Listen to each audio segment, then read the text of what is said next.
এর আগের ভিডিওই 4 দাগ পর্যন্ত ছিল, আজকে হচ্ছে 5 দাগ। কি বলছে? 3.14 1 ও 4-এর মাথায় পৌনঃপুনিক আছে, এটা কি করতে হবে? আমাকে p/q আকারে প্রকাশ করতে হবে। তাহলে 3.14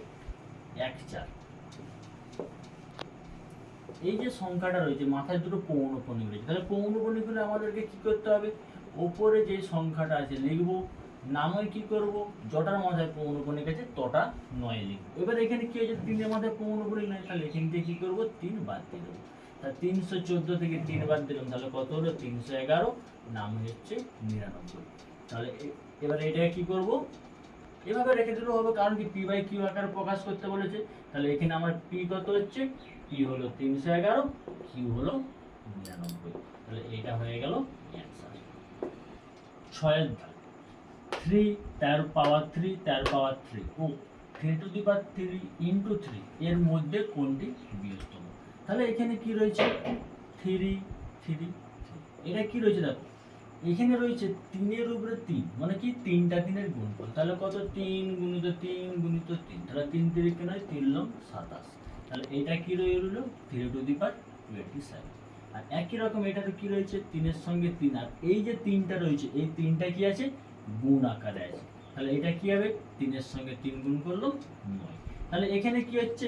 3 to the power 27 R 3 to the পাওয়ার 9। তাহলে আমার এখানে সূচক কি আছে? 27 আর হচ্ছে 9। তাহলে অবশ্যই 27 হচ্ছে সূচকে বড় হচ্ছে, সেই জন্য এখানে কি হয়ে যাবে? 3 টু দি পাওয়ার 27 বড় হয়ে যাবে 3 টু দি পাওয়ার 9 থেকে। তাহলে অতএব 3 টু দি পাওয়ার 27 বৃহত্তম। এটা হয়ে গেল অ্যানসার।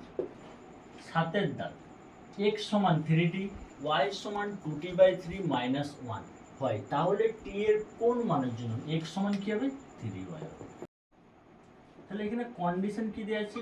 x সমান 3y। এবার x এর মান বস করো, x এর মান বেরোলো 3t, আর 3 যেমন রইলো y এর মান কত রয়েছে? 2t/3 minus 1।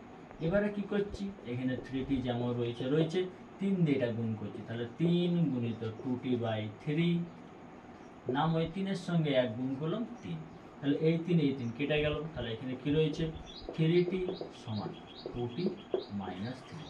এবার এই 2tটাকে কি করবো? সমানের এধারে নিয়ে আসবো, তার মানে কি ছিল? প্লাস ছিল, সমানের এধারে আসলে কি হয়ে যাবে? মাইনাস হয়ে যাবে। সমান কত রয়েছে? মাইনাস 3। 3টা টি থেকে একটা টি বাদ দিয়ে দেবো, তাহলে কত হলো?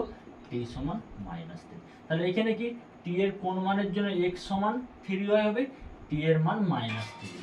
এটা হয়ে গেল অ্যানসার। 8 নম্বর কোশ্চেন, x, y বাস্তব সংখ্যা এবং x মাইনাস 5 তার square plus x minus y তার স্কয়ার সমান যদি 0 হয়, তাহলে x ও y এর মান নির্ণয় করো। তাহলে এখানে কি আছে? x মাইনাস 5 তার স্কয়ার যুক্ত x মাইনাস y তার স্কয়ার সমান কত আছে? 0।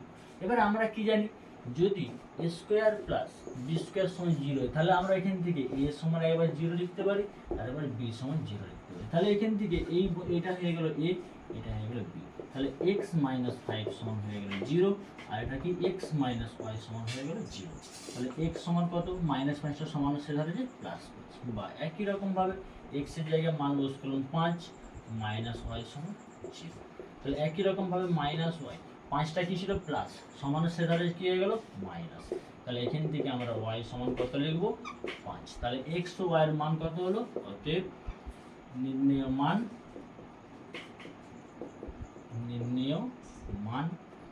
x সমান 5, y সমান 5। এটা হয়ে গেল অ্যানসার। 9 নম্বর কোশ্চেন, px সমান x প্লাস 4 হলে px plus p of minus x এর মান। তাহলে এখানে কি দেওয়া রয়েছে? px সমান কত আছে? x plus 4। আর এখান থেকে আমি কি করব? p অফ মাইনাস x বার করব। তাহলে এখানে যদি মাইনাস করি, তাহলে x এর জায়গায় কি হয়ে যাবে? মাইনাস হয়ে যাবে। এরপর আমার এখানে কি বার করতে বলেছে? px plus p of minus x। তাহলে px এর মান কত আছে? px এর মান আছে x প্লাস 4, আর প্লাস যেমন রইলো p অফ মাইনাস x এর মান কত আছে? Minus x plus 4।